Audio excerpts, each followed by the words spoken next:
47 grados a la sombra, esto es lo que marcarán esta semana los termómetros de gran parte del país, en la que va a ser la segunda ola de calor del verano. Un verano que, según los expertos, se avecina más caluroso de lo normal, aunque no se encuentra fuera de los parámetros de lo que es un verano en España. Soy Belén Montes y hoy en el debate, ¿un calor nunca visto o el calor de siempre? Hoy en el debate, el podcast diario de El Debate.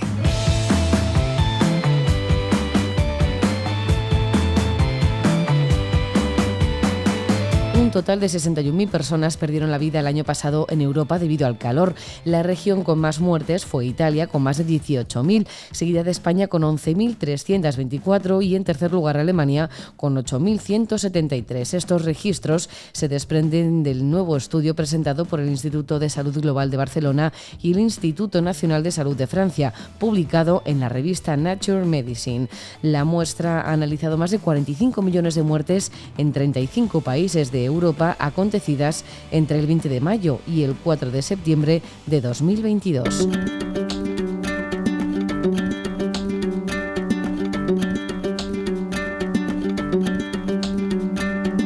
Nos encontramos ahora en la segunda ola de calor del verano en España, una ola que se prevé complicada y que afectará principalmente a la mitad sur del país, con temperaturas extremas en los alrededores del Valle del Guadalquivir. Jorge Golcina es catedrático de Geografía y director del Laboratorio de Climatología de la Universidad de Alicante. Jorge, ¿qué tal? ¿Cómo estás? Muy bien, ¿qué tal? Jorge, segunda ola de calor del verano con temperaturas que superarán con creces los 40 grados. ¿Estamos ante un calor nunca visto o esto es lo de siempre? Bueno, es una secuencia de las que España ya está habituada, ¿no? Una llegada de aire sahariano, que es verdad que provoca temperaturas altas durante 3 o 4 días y entra dentro, digamos, de la normalidad de los veranos calurosos en España, ¿no? No estamos hablando de nada excepcional. Uh-huh. Según el estudio publicado en la revista Nature Medicine, Italia fue uno de los países donde más muertes se dieron por olas de calor el pasado año, seguido de España y después Alemania. Jorge, siendo los países del sur de Europa los más calurosos, ¿sorprende ver en tercer lugar a Alemania? Sí, sorprende, pero bueno, ya tenemos algún antecedente de cifras de este tipo con países del centro y norte de Europa que fueron muy afectados, por ejemplo, en el verano del año 2003, aquella famosa ola de verano que produjo miles de víctimas en Francia, en Países Bajos, en Alemania. Es decir, el fenómeno del calor, veranos calurosos, se va extendiendo hacia zonas que no estaban habituadas a temperaturas tan altas y claro, son países, regiones que no están preparadas, adaptadas a esas altas temperaturas y se provocan fallecimientos, ¿no? Sí, esto va a ser una constante ya de los próximos años y décadas, porque lamentablemente estamos en un contexto de calentamiento que no quiere decir que todas las olas de calor ya vayan a ser excepcionales, ¿no? Pero sí que está favoreciendo que este tipo de fenómenos se produzcan cada vez con más frecuencia, ¿no? Y desde que comenzó este siglo, desde el año 2000 a la actualidad, bueno, pues la sucesión de olas de calor, de veranos calurosos, pues está siendo importante, ¿no? Y con ello, pues las víctimas mortales que lamentablemente se siguen produciendo. Comentabas esa ola de calor del 2003, que fue el verano más mortífero, y ¿está pasando algo parecido 2 décadas después? ¿O este calor podemos decir que es cíclico, vuelve, o qué está pasando?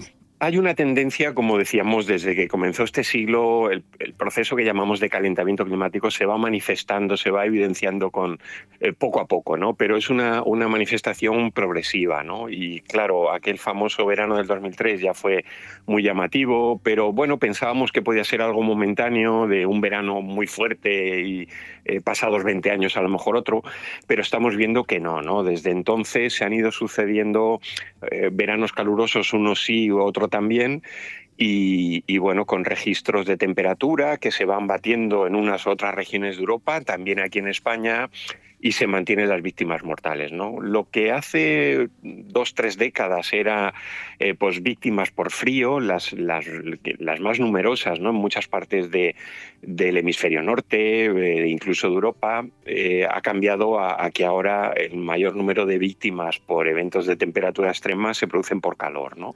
Y como digo, va a ser lamentablemente una constante de los próximos años. en este contexto de calentamiento, ¿no? Que lo que hace es que va prolongando cada vez más el calor. No quiere decir que vayamos batiendo récords continuamente un año sí otro también, sino que la temporada cálida del año se va prolongando en el calendario y la media, por así decirlo, que vamos registrando cada verano es un pelín más alta cada año, ¿no? Y bueno, pues eso hace que el cuerpo humano, aquellos pues, más sensibles o con dolencias, enfermedades previas, pues lamentablemente a veces no pueden soportarlo, ¿no? Jorge, del estudio se desprenden también dos datos a tener en cuenta. Por un lado, la temperatura media de Europa, que subió 1 grado, el mayor calentamiento del planeta. ¿Por qué pasa esto en el continente europeo y no en el resto? Bueno, en general está siendo un problema de lo que llamamos Eurasia, ¿no? Se está calentando mucho toda la parte de Europa y de la Asia europea, bueno, pues porque entre otras cosas los fríos de Siberia pues cada vez son menos fríos, aunque es verdad que los inviernos siguen siendo muy crudos, pero las temperaturas van subiendo.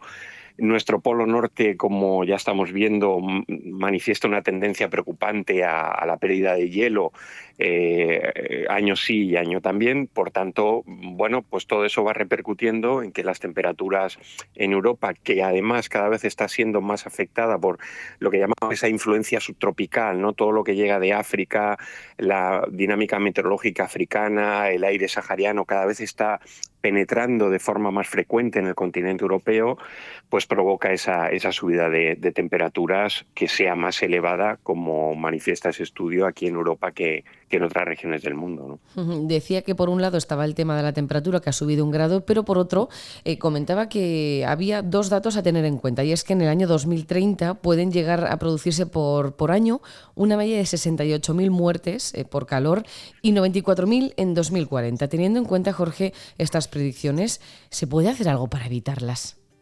Sí, a ver, se pueden llevar a cabo medidas diferentes, ¿no? Por un lado, las de mitigación, que es las que afectan al cambio del modelo energético, reducción de emisiones.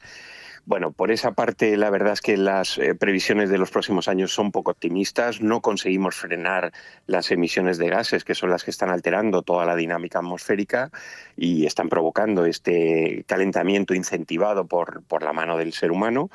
Y por otro, las políticas de adaptación, ¿no? Aquí sí que tenemos un margen importante de maniobra y, bueno, una acción importante a hacer en los próximos años, ¿no? Todo lo que es diseño urbano, pues adaptado al cambio climático, con más zonas verdes, con más arbolado en calles, con más agua en fuentes, en plazas para podernos refrescar en los veranos, todo eso va a ser necesario hacerlo, ¿no? Y bueno, ahí hay una tarea muy importante. Igual que las actividades económicas, pues van a tener que adaptarse a todas estas nuevas condiciones climáticas, la agricultura, el turismo, que son dos piezas importantes de nuestra economía, ¿no? Por tanto, sí, el cambio climático supone un cambio importante también económico y social, ¿no? A veces no caemos en la cuenta de la magnitud de los cambios que vamos a tener que aplicar precisamente para evitar lo que tú comentabas, ¿no? O bien que perdamos mucho dinero por eventos extremos extraordinarios que estamos notando que cada vez año tras año pues van aumentando, o bien porque aumentan las víctimas mortales por estos extremos atmosféricos, ¿no? Por un lado, por otro, esto nos obliga a actuar. Y como por el lado de la reducción de emisiones, lamentablemente, estamos consiguiendo, tenemos que empezar a preparar nuestros territorios y a nuestra sociedad para la nueva realidad climática que, bueno, poco a poco vemos que se está manifestando, ¿no? Pues Jorge Olcina, catedrático de Geografía y director del Laboratorio de Climatología de la Universidad de Alicante, muchísimas gracias. Y nada, con abanico y agua estos días. Pues sí, nos toca un poco adaptarnos a estas secuencias de calor y a refrescarse y a beber mucha, ¿no? Porque es un poco lo que nos puede ayudar a reducir víctimas en esos sectores sensibles de la población que, como estamos viendo, pues se ven afectados en los últimos años de forma notable por estas secuencias de calor. Como siempre, muchas gracias. A vosotros, un abrazo.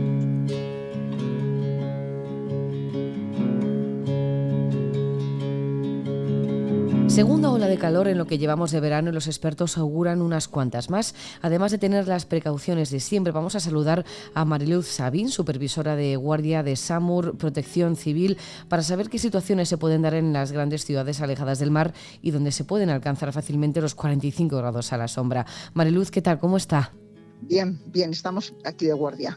De momento, este año en Madrid, ¿ha habido necesidad de atender a alguien por un golpe severo de calor? Sí, ha habido alguna atención por golpe de calor en días pasados. Hoy, a lo largo del día de hoy, no hemos atendido todavía ningún golpe de calor, pero sí que hemos atendido algunos otros días. ¿Por qué un golpe de calor puede causar la muerte? ¿Qué es lo que ocurre para que no se pueda salvar a una persona que sufre un golpe de calor? Sí, bueno, el golpe de calor ocurre cuando los mecanismos de regulación de la temperatura del cuerpo fallan. Es decir, nuestro cuerpo tiene una serie de mecanismos con los que regulamos la temperatura. Cuando hace mucho calor, pues sudamos, entre otras cosas, para intentar bajar la temperatura.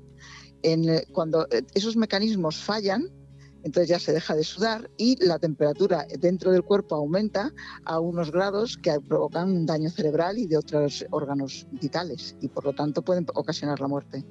Mariluz, ¿cuáles son las pautas principales a tener en cuenta para evitar que nos dé un golpe de calor? Pues es fundamental no salir a la calle en las horas donde el calor es más fuerte, las horas centrales del día. Tampoco se debe hacer ejercicio al aire libre en estos casos cuando la temperatura es tan alta. Debemos procurar hidratarnos mucho, hidratarnos muy bien. En el caso de que tengamos que salir, protegernos del sol todo lo que podamos. Beber mucho líquido que no sea alcohol. Hay que beber agua, zumos, té, todo ese tipo de bebidas sí se pueden beber y debemos beber a menudo durante el día para estar continuamente hidratados. Las comidas que debemos hacer deben de ser comidas ligeras. Tendríamos que tomar mucha fruta, verdura, gazpachos, todo este tipo de comidas y evitar las comidas pesadas y fuertes. Pues Mariluz Sabin, supervisora de guardia de SAMUR y Protección Civil, muchísimas gracias y mucho ánimo. Gracias.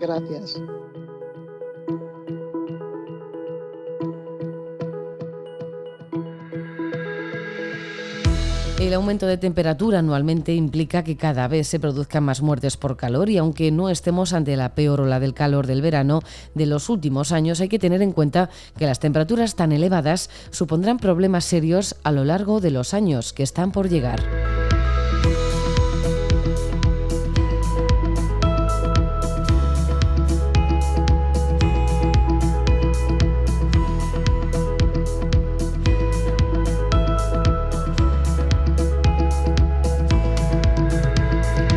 Puedes escuchar este podcast en eldebate.com y en las principales plataformas de audio. Recibe un saludo de quien te habla, Belén Montes. Gracias por estar al otro lado. Adiós.